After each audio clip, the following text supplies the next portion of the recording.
I'm trying to figure out or let come to me what the next evolution is and where to go. Well, does it feel to you that your day-to-day experiences are causing an expansion or an evolution of your desire?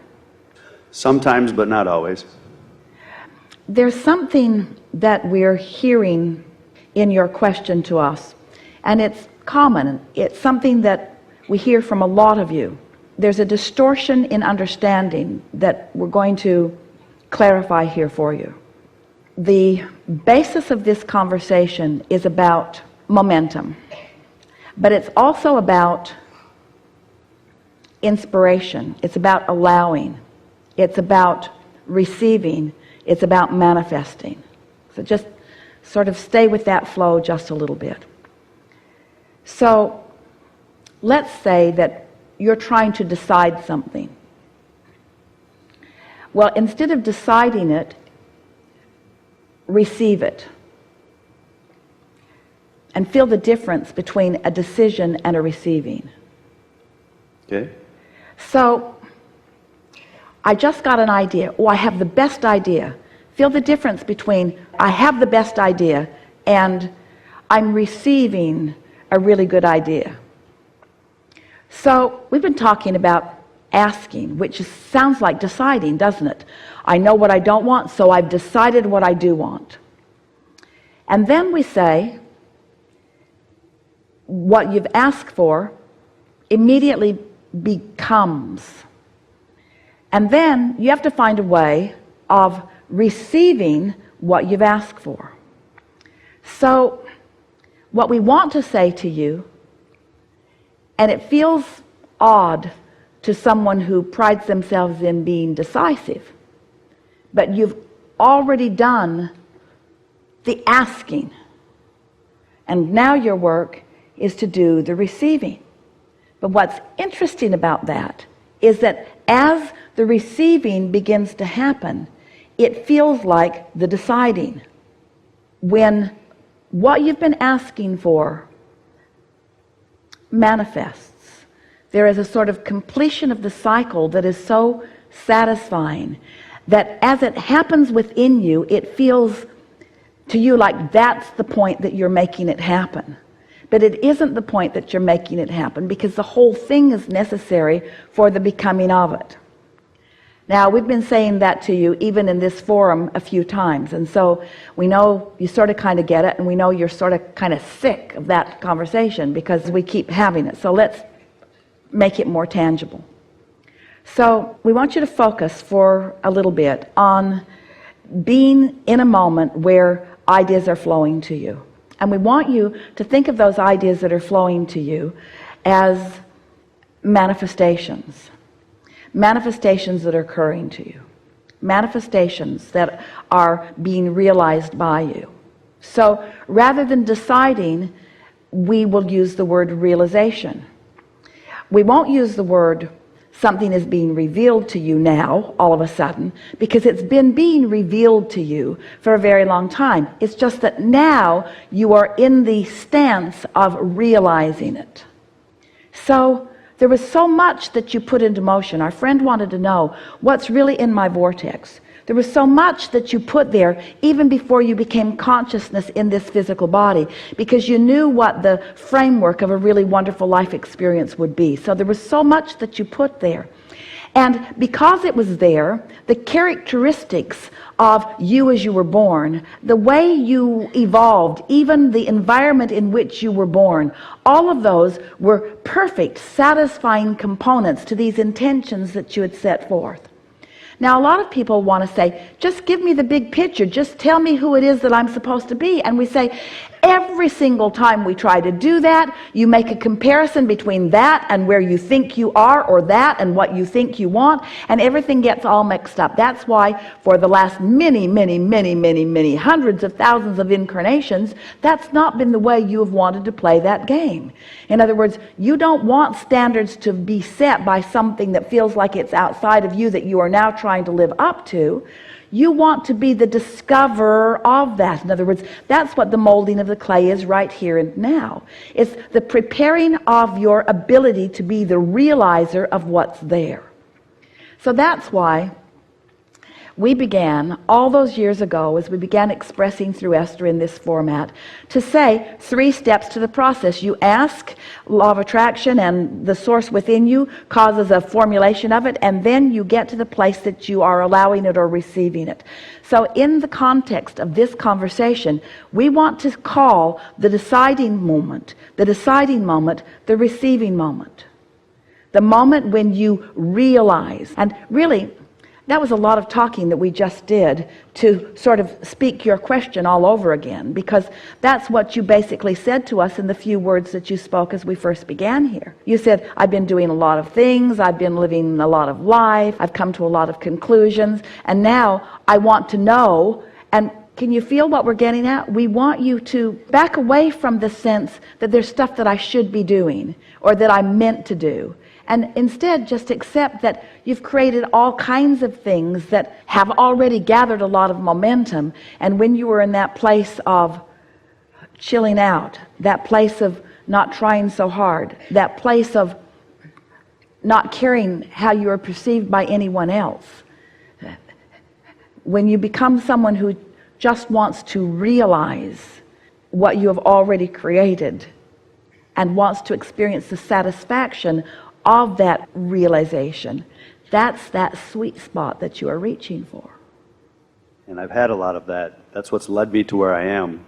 I've noticed from this and kind of just life experience that things I've put into my vortex before I knew the word vortex, desires or places to go, eventually did manifest and did bring me the things that I've always wanted and experiences that I've always wanted. And when it happens, it's usually effortless. It's because of the desire, but I didn't put a time frame on it, or I didn't say, okay, it's going to happen today because of this reason. The things that happen the best to me happen when there's little effort. It just seems to manifest at the right time, as you said. So. And can you feel that the effort somehow stifles it or blocks it? Yeah, the harder I've tried it, the less it seems to occur. Because it contradicts the allowing. Because the effort is about action and the allowing is about vibrational alignment. So we say it in so many ways, but how do you think that you have brought yourself to a place of letting in the things that you're asking for? Is it just by watching the way you feel? I think it has a lot to do with how I feel, and definitely paying attention to those things versus getting caught up in a lot of the other workaday things that we focus on that stop us from feeling. Are any of those workaday things satisfying? Generally, no. So why do you put up with them? I think part of it is habitual and unlearning habits that we have made part of our lives, that as we discard those, we get more aligned. And do you think that some of them are because of the instant satisfaction from someone else's approval of you? Yes, I think that quite often we behave in order to make others approve.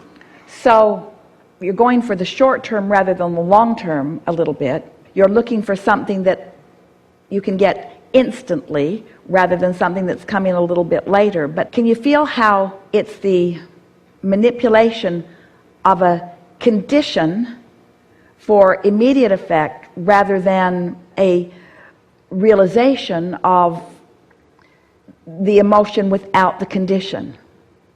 Yes, I can see that. Help us put words to this. What is the reason for the accomplishment or the manipulation or the control of a condition or a circumstance? What's in it for you? I guess where I'm at is, I don't know if I fully understand whether it's where I'm at or where I'm going, but I know that I'm going to go somewhere else other than where I am right now as far as what I'm doing. I guess focus is something I've desired so that I can feel like, okay, that's the direction I need to go. And when you feel that that's the direction that I'm supposed to go, what does that feeling feel like? It feels good. It feels great. Right place, right time. So Are we accurate when we superimpose over all of this for you? Are we accurate when we say that every condition that you seek to manipulate or understand or control or direct is because you want to feel better and you believe in the manipulation of it that you will feel better? Yes. So if you are feeling better, does any condition need to change? No. And oddly, don't you find that when you're in that soft, natural place, that's when the condition does change? And here's the thing that we want you to hear. As the condition changes and you realize it, it's that realization, that's when the idea comes. Can you sort of get what we're talking about? Yeah, it's getting yourself out of the way almost. It's exactly that, but we are so close to getting it into a framework that you can comprehend and feel the satisfaction of. It's the cart before the horse thing, and we've been jabbing at this for many, many years, and you've been feeling resonance with it in lots of different ways, but we're about ready to bring it all the way home for you. So hang in here with us just a little bit, and let's get this squared away here and now, because this is the perfect opportunity to do it. So what we are saying is that the creation that you think you're trying to figure out is already done. And just for a little bit, set aside how it got done and who did it. We all did it together, and we did it incrementally, and part of it was done before you were even born, and you've been adding to it ever since. And now it is, no matter what it is, it's ready to be realized by you in whatever form you are now capable of realizing it. Oh. So, for example, what we're saying to you is as precise and as important as these words. It's possible for you to walk to the tree that is dangling the fruit, and that at the precise moment that you arrive at the tree, the fruit is ripe and ready for you. So, from what you know about you and fruit, because all things are always accurate, in other words, it's not this way sometimes and this way and other times. From what you know about you and fruit, what would you say are the components that get you there when the fruit is ready for you? Did you will the fruit into unnatural ripeness? No. Then how is it so, if our story is accurate, and it is, that every time you walk and reach out for it, it's ready for you? What is the factor? Your inspiration. Yeah, I put it out there. But it is your timing. It is your timing relationship with it. In other words, this is the struggle that so many of you have.